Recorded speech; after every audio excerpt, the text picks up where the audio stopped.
जैसे कि सबने बता दिया, नाम मेरा बता दिया, कुलदीप बिलवाल है और मैं आरम हरियाणा से बिलोंग करता हूँ।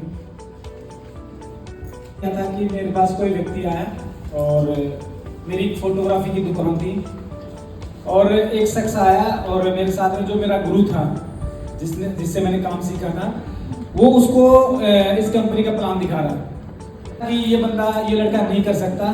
तो उसने मुझे इसके बारे में नहीं बताया और मेरा जो गुरु था, मेरा जो अपलाइन था, मेरा जो मेंटर था, उसको इस कंपनी के बारे में बता रहा कि भाई ये कंपनी ऐसे ऐसे ऐसे है। तो मैं चुपचाप कोने में बैठा पड़ा और इस प्लान को देख रहा था। जिसको प्लान दिखाया उसने मना कर दिया। मेरे एक ललक थी कि यार कुछ बड़ा करना है और सपने भी बड़े हैं। तो जैसा सोनू मैम ने बताया कि एक ड्रीम होता है हमारा और लक्ष्य होता है, तो वही सपना मेरा भी है, कुछ बड़ा किया जाए। तो मुझे लगा कि क्यों ना इस कंपनी के बारे में पता किया जाए। मैंने, जो मेरा गुरु था, मैंने उससे पूछा कि जो बंदा आया था ये इस कंपनी के बारे में आपसे बात कर रहा था और आपने मना कर दिया, क्यों मना कर दिया? उसने झट से कहा कि इसके चक्कर में मत पड़ना। मैंने, क्या चीज है? बोले जोड़ने जाड़ने का बिजनेस है, इसके चक्कर में फंस जाओगे और बहुत बुरा हो जाएगा, तो इसके चक्कर में मत फंस। मैंने कहा फिर भी मैं एक बार मिलना चाहता हूँ उससे, मैं एक बार उनसे मिलना चाहता हूँ। मैं उसके पास मैंने उसको कॉल किया कि सर ये जो प्लान आपने बताया ये क्या मुझे बता सकते हो? तो कहा क्यों नहीं। अब मैंने जैसे कॉल किया, वो मेरे पास में आधे घंटे में मेरी दुकान पे आ गया, क्योंकि नेटवर्क तो तैयार वैसे ही बैठे रहते हैं कि कोई कॉल आए उनके पास में। उसने मुझे बताया कि ये प्रोडक्ट है ऐसे ऐसे करके। मैंने कहा तू ये प्लान तो मुझे समझा मत, मुझे प्रोडक्ट के बारे में बात कर बता।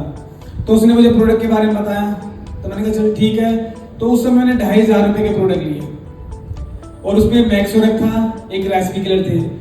मेरे अंकल को एस्थमा की प्रॉब्लम थी, तो मैंने बस 2 ही प्रोडक्ट लिए। मैंने चल ये दे दे, मुझे ज्वाइनिंग कितनी हो जाएगी? वो 2500 रुपए में। तो मैंने 2500 का टोटल लिए, रेसिपी क्लियर और मैक्सोरेक लिया। मैंने मेरे अंकल को जाकर दिया, तो वहां से मुझे बिलीव हुआ कि प्रोडक्ट तो वाकई में अच्छे हैं। तो उसके बाद मैंने धीरे धीरे जो भी मेरी दुकान पे जो मेरे पास क्लाइंट आते थे, मैंने उनसे इनके बारे में बात करना स्टार्ट कर दिया और सेलिंग करना स्टार्ट कर दिया। जब ये प्लान था तो उसमें 5-5 हजार की मैचिंग पे 800 रुपए का चेक आता था। तो मैंने जैसे सेलिंग करते करते और मेरा जो पहला जो चेक बना वो 800 रुपए का चेक बना। मुझे उसके बारे में नहीं पता था कि मेरा चेक भी बढ़ा। फिर मेरे जो अपलाइन थे, जिसने मुझे प्लान दिखाया था, उसने बताया कि कुलदीप जी आपका एक 800 रुपए का चेक बन गया। मैंने कहा वो कैसे बन गया? बोले आपने जो प्रोडक्ट लिए थे कंपनी से उसी को और ले लेके आपके कुछ पॉइंट जो है पॉइंट इकट्ठे हुए और पॉइंट इकट्ठे होने के बाद में आपका ये सब कुछ हो गया। तो एक अंदर से बड़ी खुशी हुई कि यार मैंने कुछ किया भी नहीं और फिर भी रिटेलिंग के अलावा मुझे मेरे पास एक चेक आ रहा है 800 रुपए का। तो मैंने कहा इससे बड़ा भी कुछ किया जा सकता है। तो फिर उसने मुझे समझाया कि भाई आपको लेफ्ट और राइट में 2 टीम बनानी होगी। मैंने कहा ठीक है, तो चलो मैं ट्राई करता हूँ। उसके बाद मैंने पार्ट टाइम और धीरे धीरे टीम बनाना स्टार्ट किया। एक समय ऐसा है कि मेरी दोनों लेफ्ट और राइट दोनों टीम बन गई और बहुत अच्छी तरह से टीम स्टार्ट हो गई। लेकिन मेरी जो प्लान थी, जिसने मुझे प्लान दिखाया था, उसके दिमाग में कुछ और ही चल रहा था और वो कोई दूसरी कंपनी लेके आ गया मेरे पास में कि सर हम इस कंपनी में तो ये गुण है, ये है करके, और फिर इसको छोड़ देते हैं और ये करते हैं। फिर मैंने कहा नको सर आप ये बताओ, जब आप मेरे पास ये कंपनी लेकर के आए थे तो उस समय तो इसने मेरे को इतने अच्छे गुण बताए, आज इसके अवगुण बता रहे हो। मैं अगर आपके साथ दोबारा जाऊंगा तो 6 महीने के बाद में अगर फिर आप मुझे दूसरी कंपनी का प्लान दिखाओगे तो मैं क्या करूंगा? मैं तो करूंगा तो मैं यही करूंगा, नहीं तो मैं कुछ नहीं करूंगा, मेरा जो काम है मैं वही करूंगा। मैंने उसको इग्नोर कर दिया और मैंने उससे लास्ट में ये कहा कि सर अगर इस कंपनी को लेकर के आप आओ, इस कंपनी के बारे में अगर बात करें तो मेरी दुकान पे आना, अंदर मेरी दुकान पे मत आना। उस दिन के बाद वो मेरी दुकान पे कभी नहीं आया। मैंने इसको पार्ट टाइम अब मैं अकेले करता रहा। तो जो मेरी टीम बनी थी वही टीम दोनों के दोनों बैठ गई, खत्म होगी, 0 पे चले गए। अब वहां ऐसा लगा कि यार क्यों ना हमें छोड़ देना चाहिए, क्योंकि दोनों टीम बनी बनाई, अगर किसी व्यक्ति का एक मकान बना ढह जाए तो कैसी फीलिंग आती है, तो वही मुझे लगा। लेकिन अपने जीवन के अंदर मेंटर बहुत जरूरी है, अपलाइन बहुत जरूरी है। तो मेरे साथ में जो मेरे हम सब के जो अपलाइन थे, महावीर जी, इनका मेरे पास कॉल आता था, मैं इनसे बात करता था, तो ये मुझे बताते थे कि ऐसे ऐसे करो। तो इनका फिर मेरे पास में सपोर्ट हुआ और इन्होंने मुझे गाइड किया। जब जब ये जो बात मुझे बोलते मैं वो करता चला गया। मेरे को ऐसा एक दिन ऐसा भी है कि मेरे को बुखार हो रखा और महावीर जी की प्लानिंग थी गंगानगर की, श्री गंगानगर की। मैंने इनको मतलब पहले बता दिया कि सर मैं भी चलूंगा आपके साथ में। सर का फोन आया तो भी गंगानगर चलेंगे, वहां चलेंगे। लेकिन उसी रात में मेरे को बुखार हो गया और बुखार भी मेरे को बहुत ज्यादा हो गया, बहुत ज्यादा बुखार हो गया। सर का फोन आया कि भाई 8 बजे हमें पहुंचना है। मैंने कहा सर मैं तो नहीं पहुंच पाऊंगा। बोले क्यों? मुझे सर मेरे को फीवर हो गया। तो एक फीवर हो गया, फिर सर ने मुझे समझाया कि यार एक तो आपका बुखार है, दूसरे आपके पास जो आपका जो विजन है, तो आपके सामने कौन सा मतलब काम करेगा। फिर मैंने घर मेरी जो वाइफ थी उससे बात की कि सर तो कह रहे हैं चलने के लिए। तो सर ने कहा, मैडम ने कहा कि मेरे से बात करने दे। उसने मेरे से फोन लेकर सर से बात की कि सर इसको बुखार हो रखा है, ये ऐसे करके, और उसने मना कर दिया। तो सर भी मान गए थे कि चलो तू मत आ। फिर मैंने एक घंटा मतलब दिमाग लगाया, विचार किया कि सर मुझे ऐसे से बोल रहे हैं और मैं इग्नोर कर रहा हूँ, बुखार का बहाना लेकर के मैं नहीं जा रहा। तो मैंने सर को कहा कि सर मैं चलूंगा। तो मैंने दवाई ले करके और रात को 8 बजे और मैं गंगानगर की बस में बैठ लिया। सुबह हम 6 बजे पहुंचे। सर उधर से आ रहे, मैं इधर से आ रहा हूँ और मेरे बुखार बहुत ज्यादा बुखार हो रहा। मेरे को याद है कि पूरे दिन में मैंने कुछ नहीं किया, केवल बेड पे रेस्ट किया और मैं पूरे दिन वहीं उस रूम के अंदर रहा।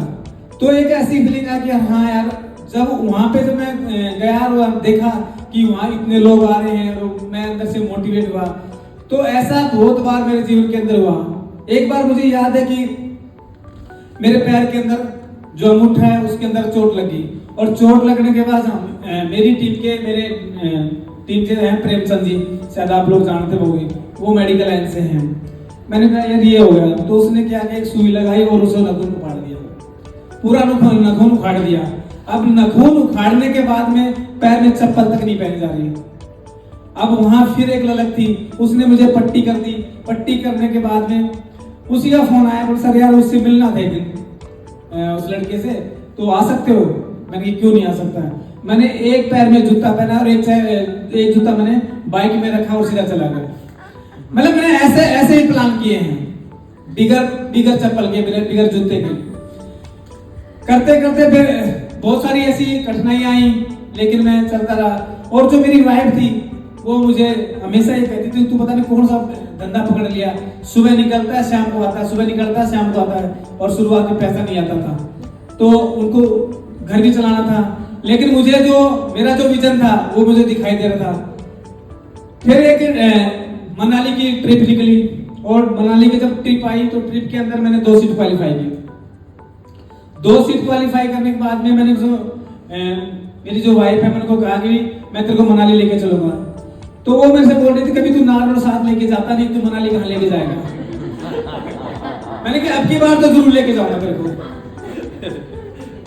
मैं उसको मनाली लेके गया। तो मनाली जब हम सब पूरी टीम के साथ में हम थे, तब उसने रात में हम जब बैठे थे, मतलब सो रहे थे, उसमें उसने मेरे से बात की कि कभी आपने ये नहीं बताया कि इसके अंदर ये चीजें भी हमें मिलती हैं।